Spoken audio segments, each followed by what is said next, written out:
lots of other things, and we have lots of, there was a dog outside, I got really distracted. Hello everyone, Ren here, and today we're going to talk about reading slumps and why they're really annoying. Us readers, we read a lot. We like books, we read a lot of books, and we buy probably twice as much. But sometimes we'll go to settle down with a nice book and the dreaded reading slump happens. Reading slumps suck, big time. My trusty official scientific source, Urban Dictionary, states that a reading slump is when you're not able to pick up a book and read because you just can't. You just can't read. While this is true and that the struggle is real, sometimes we just can't read and we don't know why. Please tell us the answers, reading gods. Why do you curse us with these horrible reading slumps? But I have noticed that there are different reasons for reading slumps and there are different things that can set them off. There is definitely more than 5 and there's definitely lots of contributing factors to why reading slumps will occur in our lives. But I've decided that the key 5, the ones that affect me and that seem to affect people online and people around me most, are as follows. The I don't want to read slump. This is the slump which is the most confusing. You just don't want to read. This is currently the slump that I'm in right now. Even though there's lots of books I do want to read, I just can't. I just don't want to. There's just lots of books on my shelf. I want to read them, but I also don't want to. It's the most confusing one for book lovers. As people that love books quite a bit, deciding that we actually don't feel like it is very weird and very hard to accept. It's a very sad day when we find ourselves stood at our bookshelf just thinking, no! This is probably the most difficult book slump to get out of and the most annoying to deal with. Because you do want to read and at the same time you don't, and it's confusing and it makes you feel lots of things. And how do you read books? What are books? Who knows? The too much to read book slump. This is the opposite to the previous, and that's just when so many books come out, there are so many things on your shelf, and you want to read them all, but there's too much, and you don't know which. Sometimes your TBR pile, it can look like this.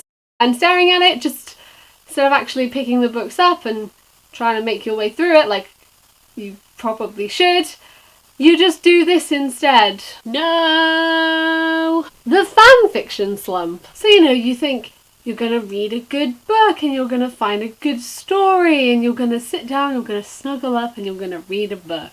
And then you discover a fan fiction. A really good fan fiction. That fan fiction author has also written 72 other stories for that specific fandom. You find yourself lost in this void and then all you want to do is read fanfiction and not look at books anymore. They're also so much easier to read. If you have any kind of e-reader, you can read them well into the night. You can read them when it's dark because of the screens. They're more comfortable. You can lie down and the pages turn with you, and they're just a lot more convenient. And I genuinely think that once you get into the habit of constantly reading fanfiction, you read fanfiction more than you read actual books. It's really hard to break that slump and read an actual book as your bedtime story rather than smutty Malik fan fiction that I don't do that. The book hangover slump. This is when you've just read the best book ever. It may be the ending to a series, the first book in a series when the second book isn't out yet, midway through a series and the next book isn't out yet, or just a fantastic standalone book that you loved so much that no other book will ever compare,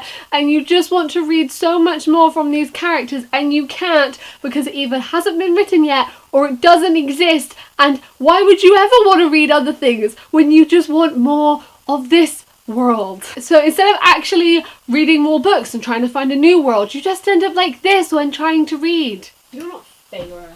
You're not Rhysand. You're not Cassian. You're not Amren. You're not Asriel. I just want Feyre and Rhysand. And the too many other things book slump. This book slump is when there are lots of other things going on in your life and you just don't read. For example, Netflix, new TV shows, new movies, being busy, the internet. Sometimes I tell myself I'm going to read and then it gets to 1 AM and I find that I've just been watching the weird side of YouTube for 4 hours. It happens, don't judge me. We have so many other things to do. There's lots going on in our lives and we just get busy. And there's lots of shows. I'm currently marathoning Orange is the New Black, Once Upon a Time, and Oran High School Host Club.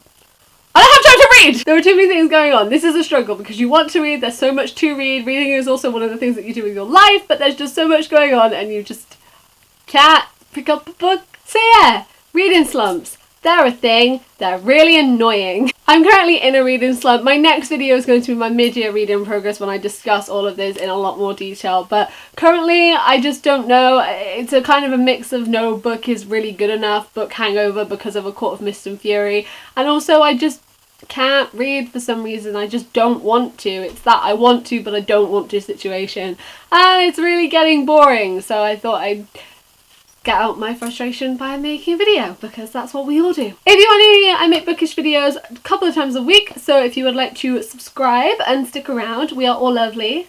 Hi, come join us. That sounded really creepy. That was like the kids from the Come Play But Shut Up Friends. And as usual, all of my links will be in the description if you want to come hang out with me on other social medias. Thank you guys for watching. I hope you're doing really, really, really well, and I will see you next time. Goodbye!